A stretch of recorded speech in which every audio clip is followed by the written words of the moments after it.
Lorsque nous vivons en étant conscients de l'éternité, nos valeurs changent.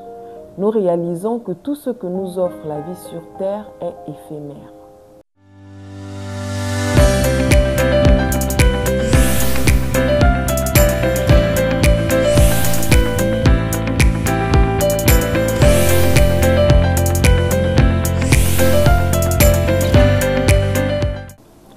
Bonjour les étoiles, bienvenue dans Elle brille, notre émission dédiée à la femme. Dans notre programme Femmes et Destinée, nous continuons ce deuxième numéro avec quelle est notre véritable origine. Personne n'a décidé de venir dans ce monde. Personne n'a décidé du jour de sa naissance ou du jour de sa mort, à moins d'écourter sa vie avant le temps prévu par Dieu.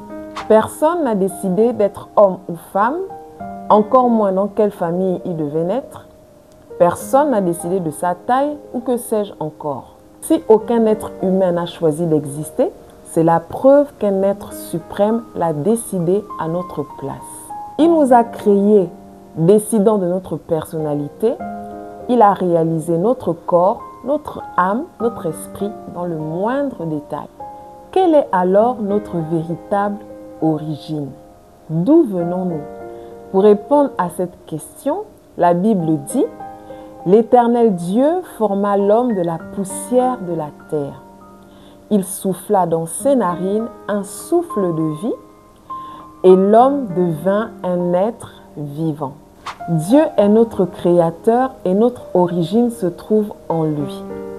Dieu est esprit et lorsqu'il créa l'homme, il le créa en 3 dimensions. Esprit, âme et corps.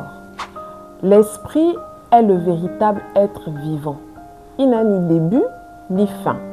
Il n'est ni masculin ni féminin. C'est cette partie qui a été créée à l'image de Dieu et à sa ressemblance. C'est pourquoi la mort n'est pas la fin de tout.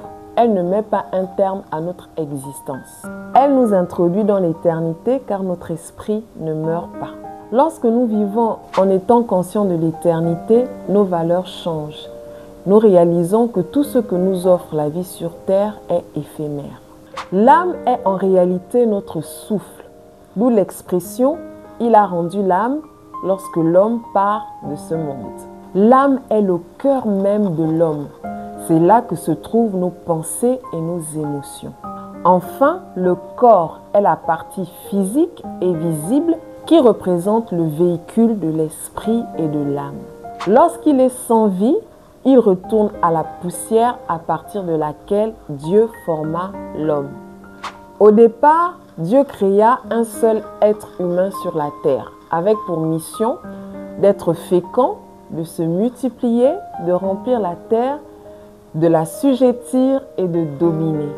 Dieu se rend compte qu'il manquait quelque chose à l'homme et qu'il ne pouvait pas réaliser ce projet tout seul. C'est ici que rentre en jeu la femme dans le projet de Dieu. C'est pourquoi Dieu dit « Il n'est pas bon que l'homme soit seul. Je lui ferai une aide semblable à lui. » C'est ainsi que Dieu créa la femme en la tirant de l'homme. Son aide devait être semblable à lui, c'est-à-dire en fonctionnant dans les 3 dimensions d'un être humain, esprit, âme et corps.